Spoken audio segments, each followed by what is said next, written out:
Welcome to Evidence Mastery with Dr. Masoud Tusi. I am going to help you understand what schizophrenia is and how it is managed. Please note that this video is for education only and will not replace your doctor's advice. So let's talk about schizophrenia. It's a condition that's, really complex and, frankly, often profoundly misunderstood. So in this explainer, our goal is to cut through some of that confusion. We're going to look at the current evidence to really demystify what it is, where it comes from, and how it's managed. All right, so here's our game plan. We're going to build our understanding across 5 main areas. First, we'll get a clear definition. Then we'll dig into the causes, the whole genes and environment thing. After that, we'll cover how to recognize the symptoms, map out the path to treatment, and finally, we'll wrap up by looking at the prognosis and the most important takeaways. Okay, let's dive right in. First things first, what is schizophrenia really? To get a handle on it, we have to start with the concept right at its core. At its heart, schizophrenia is a disorder characterized by something called psychosis. Now, it's really important to get this straight. Psychosis isn't an illness in itself. Think of it more as a set of symptoms, a sign that someone has lost contact with reality. And what does that look like? Well, it can include things like false beliefs, we call those delusions, or false perceptions, like hallucinations. It also often involves really disorganized thinking and speech. So, you might be wondering, just how common is this? Well, the evidence suggests that the worldwide lifetime prevalence is right around 0.7%. But here's the really fascinating part. That number is incredibly consistent all over the world, across different cultures, and it's about the same for both men and women. That consistency, it's a huge clue that points to a really strong biological foundation for the illness. And that brings us right to the next big question. What causes it?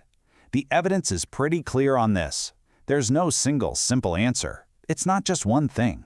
Really, it's more like a complex puzzle, with pieces from both our biology, our genetic predisposition, and our environment. And the evidence for that biological piece of the puzzle? It's really compelling.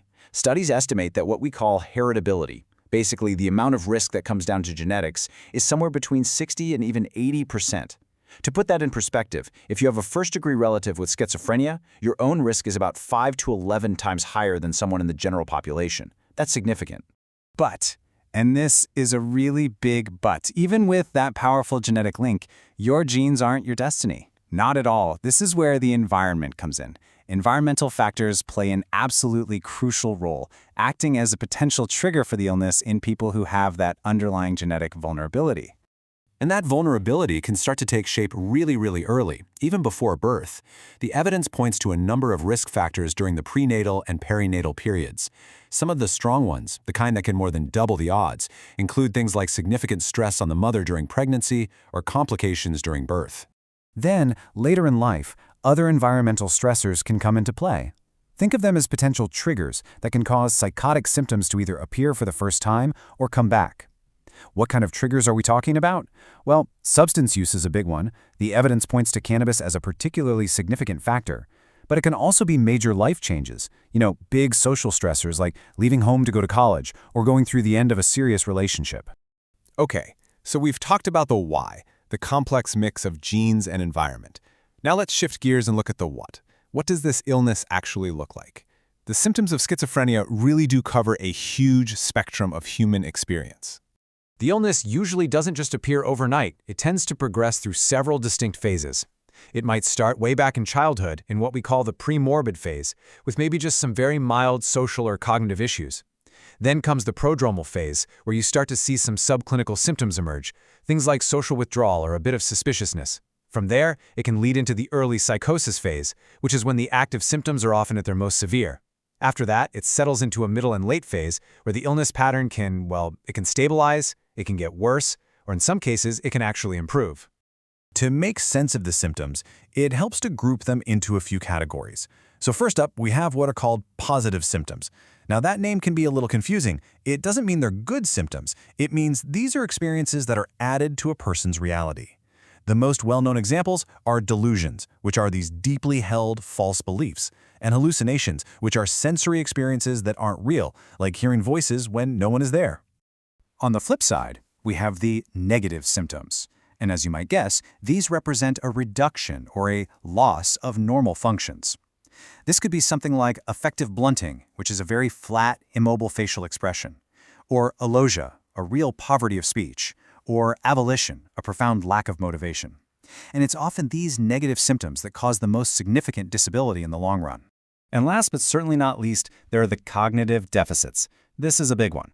We're talking about impairments in the brain's core machinery, things like attention, processing speed, memory, and problem solving. And I really want to stress this point. The severity of these cognitive issues is a huge factor in determining a person's overall ability to function day to day. So with all this complexity, it brings us to the most critical question of all. How do we manage it? The good news is, the evidence today points toward a modern, multifaceted, and really integrated approach. Okay, so before treatment comes diagnosis.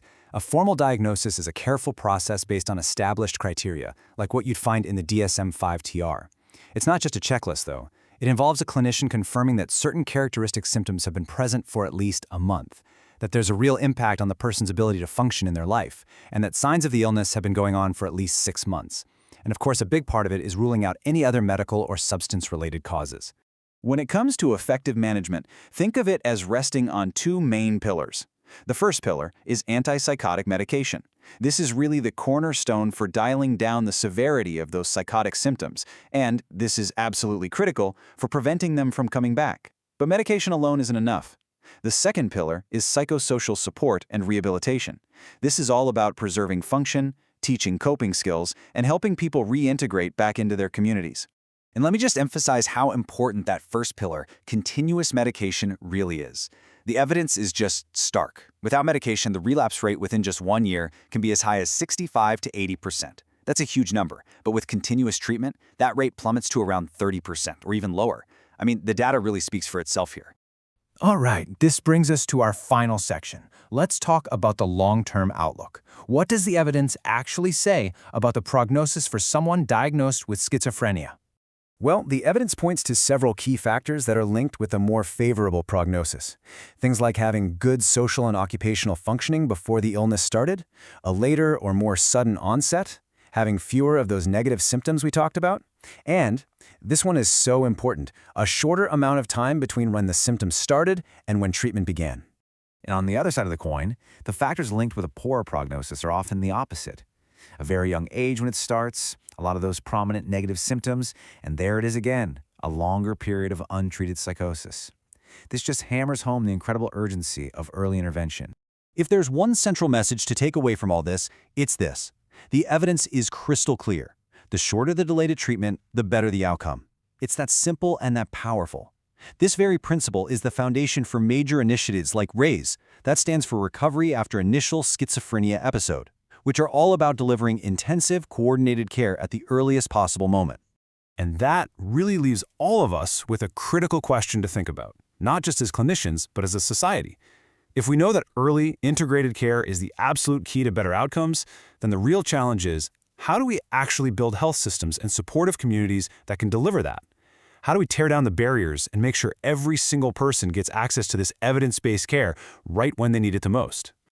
I hope you enjoyed this video. Please feel free to share your experience or questions in the comments. Please note that I won't answer personal questions. If you found this video helpful, don't forget to subscribe to my channel.